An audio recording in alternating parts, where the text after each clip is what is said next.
What horrible thing happened to you as a kid, and you didn't realize the severity of it until you got older? Experience 1. I was 4 years old, and my nighttime routine was always telling my mom and dad how much I loved them. One night, I couldn't find my mom to tell her good night. I searched everywhere in the house, backyard, etc. Finally, 4-year-old me goes out the front door, looks around and sees a person standing in the middle of a crowded street with cars zooming by and swerving around them. I started walking down the sidewalk to get a better look because I thought it was the weirdest thing. Turns out it was my mom, but what was weird was that she wasn't answering my calls. I started getting really scared because my mom was blind and had only gone blind in the past several months. I ran back to the house and got Dad because I was too afraid to go in the street to get her. Wasn't until many years later that I realized I had witnessed my mom attempting self-deletion by getting hit by a car. She was severely depressed due to having gone blind at the age of 34 with 2 small kids. Makes me sad to think about it sometimes. She's better now, but still unfortunately blind. Experience 2. I lived in the countryside in a farming town. Alongside the road my family lived on was a small concrete ditch. It was visible for about half the road and then went underground the rest of the road until it flowed out into a large canal at the end. I was a really thin and small kid. When I was about 9 or so, my sister and I and some of her friends were playing in the small ditch to cool off. My sister thought it would be interesting to see if I could fit into the pipe that led underground. So, my 12-year-old sister and her friends held me by my arms and lowered me into the pipe until my hips were in. I could feel the rushing water pulling me in. I yelled at them to bring me back out. They did, and then we left. I didn't tell anyone about it for years, and when I finally did, they looked horrified. So yeah, if my sister had lost her grip, I would have gone underground and likely gotten stuck and drowned. Experience 3. Not to me, but there was a family of kids that were being severely abused by their mother and nobody did anything. As children, we obviously saw adults do nothing and thought it wasn't serious. One of them ended up drinking caustic soda when he was 12 in an attempt to kill himself. Looking back, I see that nobody protected those kids. Every adult failed them. Experience 4. Our babysitter died while she was watching us when my twin and I were 3. We had no concept of death and tried to wake her up. She had spilled water when she fell, and I still remember getting a dish towel to wipe it up, thinking she would be proud of how responsible I was being. I remember going to get our little toy pots and pans to bang together to make noise to wake her up. We had no idea what a heart attack was. Experience 5. My father urinated on my head once. I was outside and he was on the porch 2 stories up. It was dismissed as he thought it was my mother. Like that would have somehow made it okay. Experience 6. My mom admitted after she got sober that she would stop on the way home from work, an hour away, and get a 6-pack and drink 3 of the beers before she got home, then would drink a bottle of wine when she got home. She did this every day. My sister and I knew she was drunk, but my dad worked 2 jobs and wasn't home that much, so he didn't see it like we did. The worst was when she drove me through the back roads at 10 p.m. and just stopped the car on the side of the road and told me to get out and that she didn't want me anymore. Luckily, my dad was home when she got back, and he came and got me. That messed me up for the rest of my life, and she doesn't even remember it. Experience 7. Having a cluttered house and needing to spend a few hours carrying everything from the living room into my bedroom to make the living room appropriate for guests. I would sob and beg for it not to go into my room because I knew it would never leave, and the living room would get filled again with TJ Maxx bags and garbage we didn't need. Turned out a hoarded house isn't normal, and it made me a pretty awful roommate to my friends in my teen years. Experience 8. My mom barely fed us when my dad was out of town. She only let me shower once every 2 weeks. She would tear my clothes off and lock me outside. She would randomly pull over, drag me out of the car by my hair, and leave me to walk home, even if it was miles away and no safe way to get there. She would pull my hair until I fell on the ground and then kick me in my back until I got my pants when I was a teenager. I never had enough clothes, and getting underwear and a bra was always difficult. I thought I was a bad kid and deserved everything she did until I grew up and my dad got early onset Alzheimer's. I saw her do all the same awful things to him and I couldn't stop it. I reported her to Adult Protective Services several times and asked her neighbors to report anything they saw as well. She cried and told APS her kids refused to help and she was overwhelmed, so they got free respite care several days a week. She would make the caregiver scrub the floor on her hands and knees instead of helping my dad. Finally, Dad fell down and hit his head in the exact spot in the house where she always used to knock me down and had to go to a certain hospital because it was the only level 1 trauma center in the area. I went in the middle of the night and told the ICU nurses about the abuse and neglect. I told the social worker at the hospital how my mom liked to withhold necessities because she liked seeing people offer up their suffering to the Lord. The hospital refused to discharge him back to his house, and he spent the rest of his life in various facilities.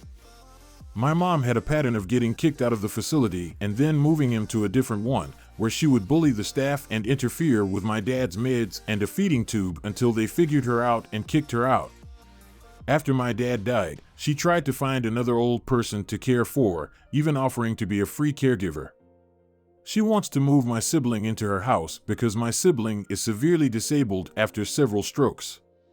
She insists she can get her sibling walking again if the sibling can't get any food unless they walk to the kitchen. Experience 9. How much my mother used to mess me up, physically and verbally. She can't physically anymore today, but boy oh boy does she still have that sort of a tongue. And will never, ever, ever admit to it. Ever. Crazy. Experience 10. Living in an environment with addicts. Having your head on a swivel and things going from 0 to 100 in 0.5 seconds is not normal. As a teenager, I turned to alcohol to cope, and that was the only tool in my toolbox for most of my adulthood. Did not realize the severity of how bad I had gotten until I was in my 30s. Experience 11. Adopted, stepdad punished me by forcing me to watch them shoot my dog. I was told he was going to do it about 10 hours beforehand, and he made me dig a hole out in our pasture. Evening comes, and he drags her out there, absolutely oblivious as to what is going to happen. He threatened to shoot me when I refused to go out there with him, so what could I do? I tried looking away, but he told me I'd have to watch, or I'd get it too. So, he held his rifle up to her head and pulled the trigger once, then a second time after she hit the ground. I then spent the next hour pulling her body into the hole I had dug and buried her. She was a Great Dane, just over a year old. I was 11. My parents got the dog, but then passed the responsibility of her onto me because they were too busy to take care of her. I'm 17 now, but that crap still screws me up.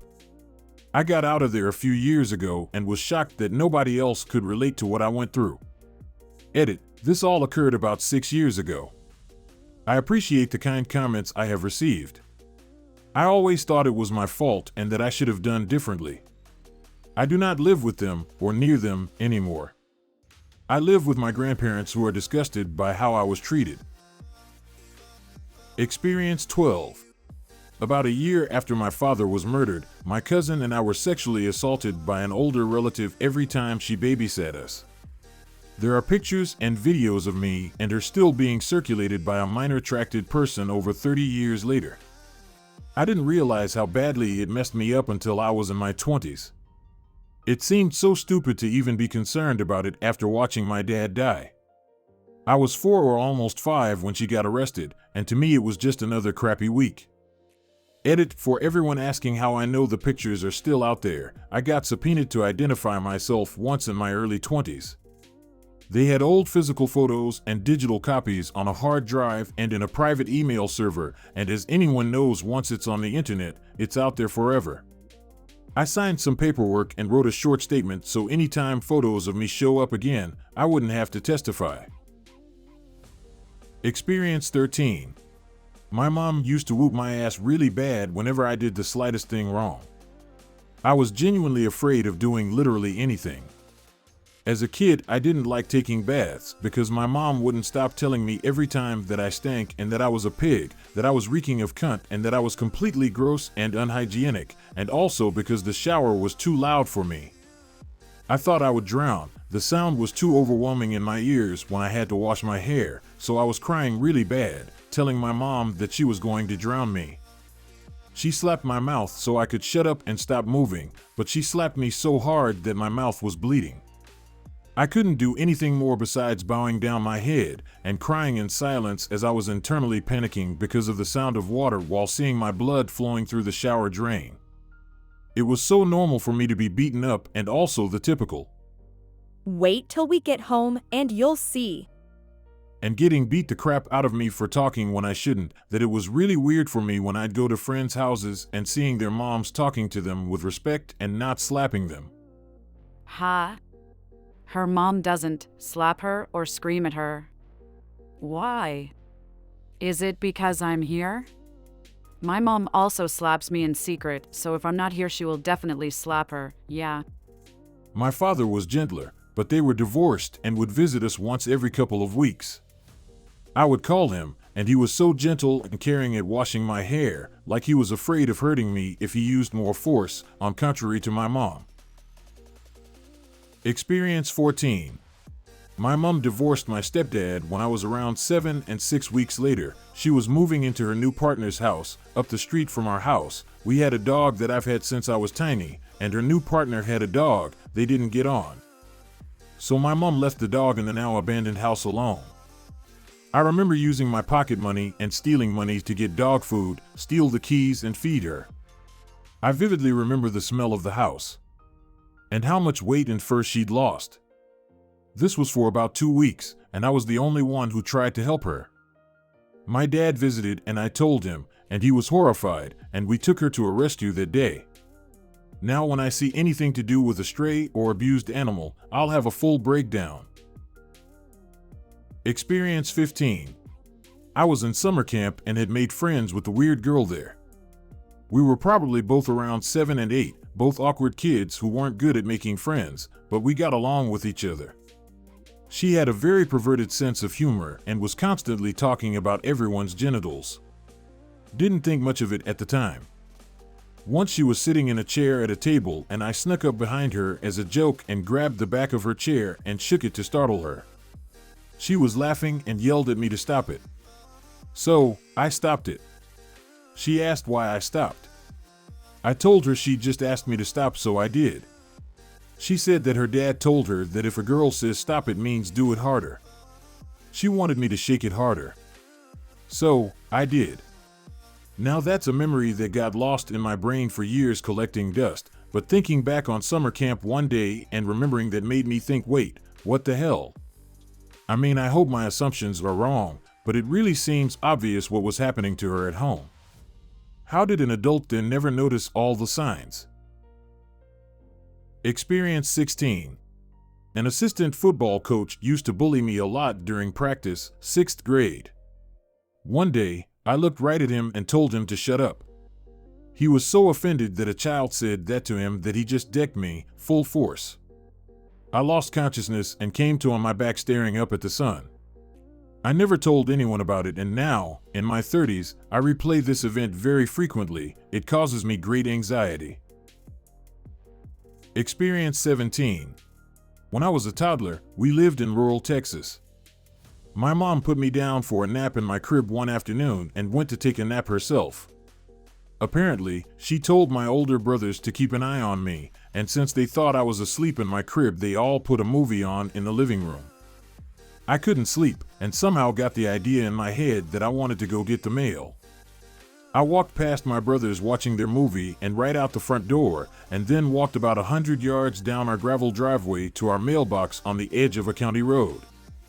Just about everyone had outdoor dogs in the area and let them roam freely. Some were friendly, and many were not. There was a particularly giant Weimaraner named Buckwheat that belonged to a neighbor who met me about halfway down my driveway to walk with me. Apparently, when I got to the county road where our mailbox was, he got on the street side of me and stood and blocked me to the curb as several cars/farm trucks whizzed past. A man returning from work saw me out there by myself with a huge dog and pulled over. He said when he got close, the dog got defensive and started pushing me away from the road again as his car approached. The man pulled up and asked me where I lived and offered to give me a ride home. I didn't know not to get in the car with strangers, but thankfully in this case it was a good guy. He knocked on the door of my house and woke my mom up from her nap.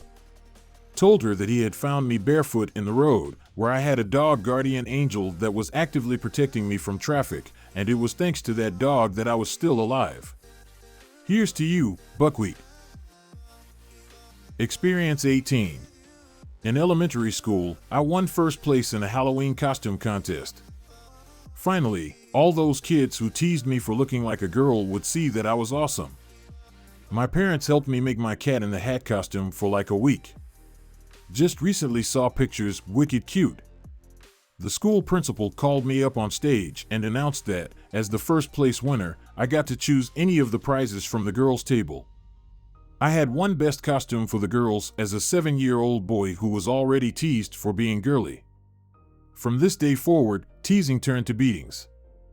The moment of looking out at the whole school, as well as the parents, mine, too, and more, and thinking, see, I'm a winner, as they all laughed at my confusion has caused damage I'm still undoing 40 years later.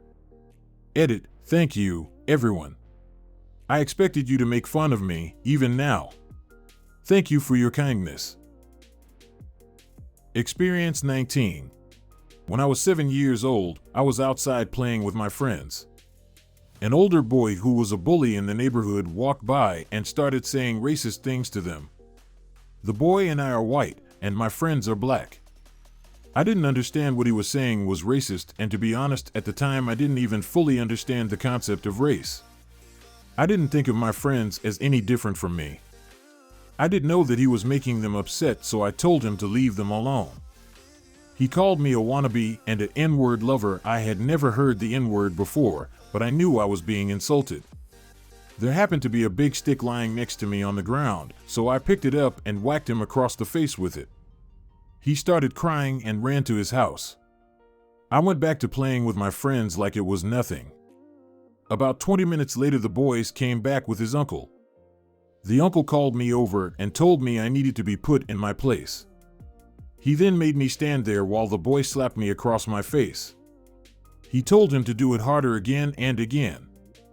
The uncle was really angry that I wasn't crying. I really wanted to, because it did hurt, but was always told to never cry in front of the person who made me cry. Anyway, I'm not sure how long this went on for. At some point, the boy started asking his uncle if he could stop.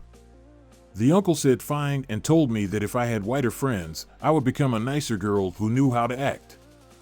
I never told anyone and kind of felt like maybe I deserved it for hitting the boy with a stick. And it wasn't until I was much older that I understood everything that happened. Experience 20. It wasn't so much horrible, but the reality of growing up without much money. In elementary school, I was breezing straight A's high on a roll. Would get rewarded with a toy for my report cards. I didn't want flashy toys like video game systems or ask for a new video game. Back then it was like a $5 wrestling action figure. In middle school, my attention focused on girls, lol. So, I went from toys to wanting to wear nice new clothes, always wore hand-me-downs and never cared much, but in middle school years I guess want to establish your own style identity. My dad was the only income in the household. Worked his plant job and was supporting a 7-person household as mom was just a housewife. He wasn't a big money engineer or anything, just one of the worker bees.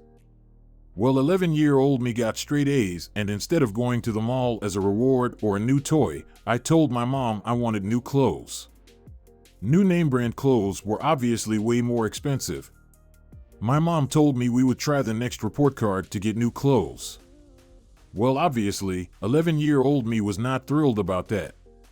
So, I guess I stupidly said, if you guys don't buy me new clothes, I won't make straight A's anymore. My dad was in the kitchen eating an early dinner after he got off a long shift. Didn't say anything. The next day after school, I got home. My dad came home from work usually an hour later. He switched his work clothes to put on his casual clothes, and I asked where you were going. He said, "Get dressed, we're going to go to Belk to buy you an outfit." They put it on the credit card even though we probably couldn't afford it. When I got home later that night, my sister, a few years older than me, whom I shared a room with, kind of chewed me out and lectured me on how I threatened my parents to not do my job in school if I didn't get clothes, when our family was already struggling for money. That little life lesson really made me an 11-year-old. I sit back and think about what I said. Made me think about all the times my dad came home looking tired but never complained and just kept going to work the next day. And literally from that point on, I never asked for any reward, any compensation, or allowance for anything. Never told my sister how thankful that lesson in humility was for me. I will one day. Help me appreciate the smaller things and what we already have. Less materialistic and more experience. We hope you enjoyed listening to today's stories. If you want to see more stories, check out these videos or check the links in the description for more videos. And don't forget to like the video and subscribe to the channel. And ring that notification bell.